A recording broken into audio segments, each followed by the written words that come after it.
Well, We're hello, live. everyone. Willa Ellis, Dan Rider Baker. Home Realty. I know. Look at that. Rider Home Realty decided to change rooms today in my dining room. I'm not going anywhere. I'm still in the exact same seat on my couch. I've been here for 12 days. I don't plan on leaving. What is your schedule been like? What's your daily schedule now? Like what? My Like your daily work? schedule is an absolute mess. So I wake up at 7 o'clock in the morning. I come downstairs for 7:15. I go upstairs for 5 o'clock to have a half-hour dinner. Then I go for a half an hour run around the track behind my house. And then I work till about 9:15, 9:30. Last night was 11. And then I go back to bed. And then the next day we do it all over again. See, my schedule a little different as you. I don't like the same schedule every day. So like today, I woke up around 9, worked out. I'm calling BS right there. Well, here. I'm doing Fit4, which is like an app that you do like a 40-minute chest but then I went for a walk today for an hour, did some abs, keep it down, and then I had I'm back on omelets. I had a delicious omelet today, and then I had my fruit smoothie as well this morning. And then I've been working. I work probably from now, it's like almost around 1 o'clock, so probably around 7 today. But other days, I have nothing to do, right? So I try to mix up my schedule each day. I try to at least to shower and look like I'm about to go somewhere, even though most times I'm just in my home, just so you don't get, go crazy, I think. So my schedule just changed from day to day. I've already passed the going crazy part. Right. But I have watched numerous seasons on. I have watched numerous seasons on Netflix. I finished the entire Suits from one. I rewatched from 1 to season 7 or 8, however many that is. Then I finished the There are 9 seasons of Suits. You watched all 9 seasons. All 9 seasons. And once Mike left, I got bored of the show. No, it's a great show. Yeah. It's a great show. I didn't watch the final season. You didn't watch Suits? No, I watched Suits up until season 8. Oh, yeah, I have to. I love Harvey Specter. He's like my favorite character. Okay. What else are you watching? I've watched the entire 7 seasons of The Blacklist. You know what I love? I love The Blacklist. Another great I'm watching season, I think it's season 7 or 8 now, whatever it is. It's on weekly. I love The Blacklist. I've never missed an episode of The Blacklist. Yeah. Have you watched Tiger King? Now I'm finished. And I refuse to watch it. Everybody else is watching it. I'm not watching it. There is not a chance. It is humorous. It's ridiculous. The overall premise of it is outrageously ridiculous. But I enjoyed it for what it was. It was 7 episodes, and it's done. That's it. I think they're going to do like a TV movie thing now, but other than that, it's finished. It's pretty entertaining because it's over the top. Have you started Ozark? Yeah, I watched Ozark, and now I'm on to Billions on Crave. Dude, Billions is an amazing, great show. Amazing show. I love Billions. Paul Giamatti's awesome. It's Paul Giamatti and what's the redheaded guy's name? His name? Something Lewis. Yes, Damian Lewis. Yes, those two together on screen. There's something that you don't get from other shows. That they just it's magic. I love Billions. Love it. It's almost like when you and I get together. Well, yes, but I love Billions. But I'm into this documentary as well on Netflix called Dirty Money, which is just basically about people that were able to cheat people out of money. Oh, you are a realtor. I know. But no, like it was like talking about the Volkswagen scandal and other big scandals in the States and around the world. It's quite good. It's quite good. So Dan, you were saying when we were talking earlier that I literally have notes here today. I'm prepared. Yeah. I know. I feel pretty good about this. You were saying you've been run off your feet with calls from people and questions, and so what's happened the last couple of days that you're hearing from people? Nothing. I think people are frustrated because there's all this stuff that's supposed to be coming out from the government, but there's no actual details about the rollouts. Right. So they know that there are loans that they can apply for, but they don't know how to apply, where to apply. The one thing we can clear up is that the $40,000 interest-free loan that the government is offering business owners, that's going to be rolled out through their bank branches. Okay. We have a few clients that are on the waiting list at their bank to be notified. So if that is something that as a business owner you're looking to apply for, you should probably get in touch with your local bank that you bank with and get yourself at least on the list. So that way, when the details do roll out, you're one of the first ones to be signed up. Now, are these like type, quality A banks like your CIBCs, Yep. the top 6, or is it any bank? I've only heard of the top 6 so far, but I'm pretty sure it'll be rolled out through any bank. And this is supposed to happen this month. We're now in April. Could be happening. Well, they kept saying April 1st, but so far I haven't heard anything about it yet today. But then I've been tied up all day because trying to call Canada Revenue, you might as well give up. I was on hold for an hour and 40 minutes trying to get an HST number for a client. Right. And then they sent me to voicemail, and then it hung up on me after an hour and 40 minutes. I was not impressed. Right. Side note, the other day I called Questrade because I forgot my password.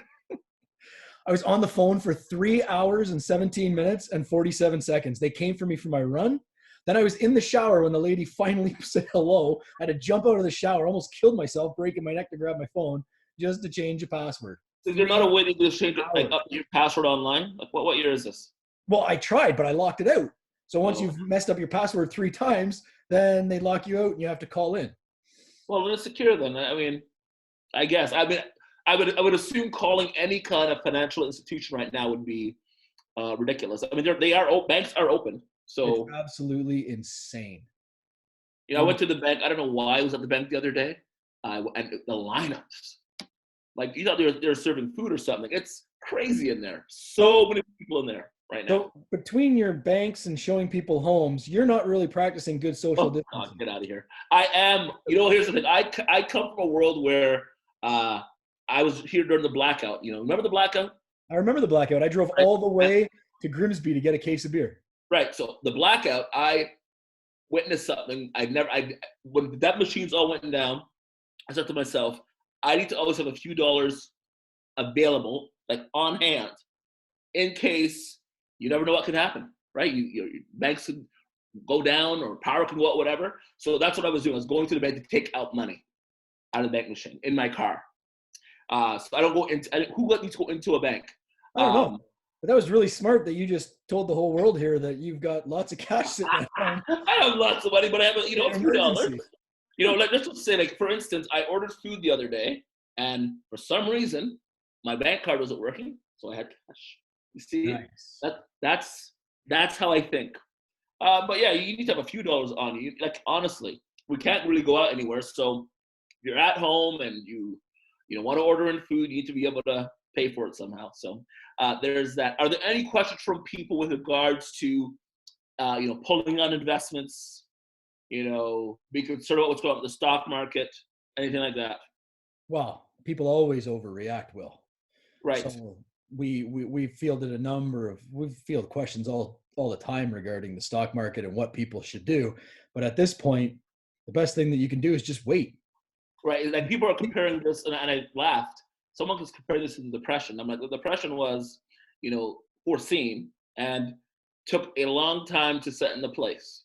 Right. February 19th, before I went on my vacation, February 19th, we had record high stock markets in Canada and the US.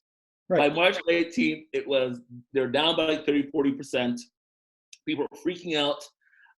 Do you believe, and you know more than I would, that once we start getting through this, like late April, early May, that you'd see the stock market rebound to reflect people's sentiments? Absolutely. It always does. Right. I was working at Scotiabank in 2008 when the financial crisis hit. Right. Stock market dropped like 50%. People were coming in demanding that they move their money into cash, which is the worst thing that you can do in a time like this, because people always say, I've lost, right? You haven't lost anything until you make the decision to move it out of that investment. Right. Then you've lost. Exactly. But the problem is people keep looking at this. Like I can tell you right now, I haven't looked at my statement in like 4 years because I don't care. I don't need the money right now, right? And so the only number when you look at your statement that should matter to you is how many units of whatever it is that you own, be it a stock or a mutual fund that you own. Okay? Because the unit price changes daily. So if I checked it every day, I would have a head of hair like you because it would fluctuate every single day. right? Shine So on it. one day you're up, the next day you're down, the next day you're up, the next day you're down, right? Right. And so the only number that matters is how many units you own. So your goal in life should be to maximize the number of units of whatever fund or stock you own. And what's the best way to increase the number of units that you own? Right. Buy So it, then, sell. so let's say someone that is 64 Right. and living during this time, they have stocks, they're about to retire. Yeah. What is your advice to them? So the person who's 64 right now, they shouldn't be in a very highly aggressive portfolio. Okay. So when they see that the stock market, I had this happen the other day. Gentleman called me and he wanted to know how his investments were doing because he'd heard all the noise. And so we went online and we took a look. And he's only down. I mean, everybody's going to drop. Doesn't matter what investment you're in, it will have dropped. Right. But he's only down 3%. Right? Stock market's down 30%. He's only down 3% because they're in a, if you're 60 and in retirement, you should be in a different type of portfolio, Right. than somebody who's your age or my age, right? Right. In your case, it doesn't matter if yours goes down to $10. You've got lots of time that's just going to keep on coming back for you. Somebody who's I am turning 42 soon. Time's running out, it seems. Oh, I know. Okay, so what about someone then now Yep. who may have a few dollars Yep. and is thinking maybe I should invest more? Is this a good time? Great time. It's a great time, but do it smart. So I'll let you know what I do with my money. So right now, as the market is starting to go down, I've got most of it sitting in cash. And so I buy in tranches. So if I see something that I want to buy and the market goes down a little bit, I'll buy some. But then, so let's say you've got $5,000 you want to invest, right? You buy $1,000 today. If the market continues to go down, then put another $1,000 in. Right. And then as you get closer and closer to what we think will be the bottom, now you can start putting more and more money in until you've used up all 5 of those $1,000 pieces. Yeah, but what? So here's the thing: the market it plummeted. Yep. Then, like I think Monday or whatever, or like a few days ago, it went up a bit. Like, why is it doing those small fluctuations? Well, because the stock market doesn't reflect any of these companies per se, right? It's just people's emotions.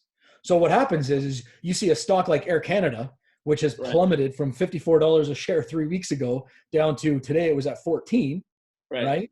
Eventually what happens is, now Air Canada didn't turn into a garbage company overnight, right?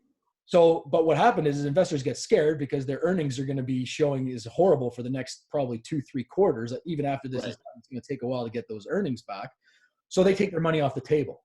And it's not people like you and I whose money makes the market move. It's the big institutional investors like the banks, the pension funds, all the large mutual funds, right? And so what happens is they fear it. So they pull all of their money out, which makes it go back down.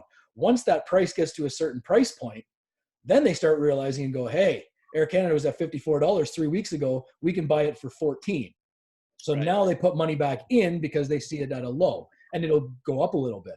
So a week and a half ago, it went from 12 up to 18, and now it's dropped back down to 14, right? So you have these little fluctuations, and every time it'll break through a floor. Right. And then it'll adjust back, right? Until we get to the point where recovery starts to happen, and it'll continuously go, and it'll make that recovery climb. Now, when do you think recovery? Like, I mean, I'm saying, I'm, Mr. Optimism here, but I'm thinking like May, we'll see some slow improvements in terms of, just the stock markets and stuff. What are your thoughts? Well, if I knew that, I wouldn't be sitting here talking to you, buddy. I'd be sipping Mai Tais next to Richard Branson. Right. Out on his island. It's possible. It's possible. It's possible, but the problem is nobody knows. Like even right now, Air Canada stock, I'll use that one again. It's down to $14. Great. You might buy it today. You'll be like, oh, Air Canada stock is $14. I'm going to go and dump all my last life savings into Air Canada stock and make a ton of money when it comes back up. But what happens if it goes down to $5 a share? Now you've lost half that money you've lost 2/3 of that money that you've just put in. Right? So you never really know. That's why I use that strategy where you buy in on the way down in little pieces, because then if it continues to go down, you can buy in at an even lower unit value. See, the whole goal is to lower your cost base. Right. That's why I like dividend funds, because every time they pay me back a dividend, that's taking my money off the table. Right. right? And it's lowering my cost base in that investment. So if you can continue to do that, at some point down the road, 5-6 years from now, you may have a fully paid for investment and your money's off the table, and now you're playing with house money. Right. Okay. Well, no, that is good advice there, sir. Like, again, not everyone has your skill set when it comes to investing. But But I got you're a question saying, for you. oh God, I yes, had a client ask me. They asked yeah. me, is right now a great time to invest in real estate as an investment property? That's a good question. It depends on the property, I'd say. I believe certain price points. Okay, I'll give you the parameters. So she was nervous Right, because she's dropped a little bit of income, so she doesn't have the same amount of income coming in. right, She sees interest rates dropping though, right. but mortgage rates somewhat going up. Yep. And then being nervous about whether the rental market may have heated up or cooled during this pandemic. You know, the problem with what's happening here, I mean, everyone goes back to 2008 to today. 2008, I mean, it was sort of, you knew there was a fundamental reason, financial reason why we had those issues. I believe today is, I mean, this pandemic is something we've never seen before. It's very emotional. What seems to be happening with the financial market, housing and real estate has slowed down. Like, no one's denying that, but people still need to buy. But the thing is that you have people that may not be working right now, or may not have the income to support getting an approval for for a property. So it really does depend. I think I would say there's always an opportunity in real estate.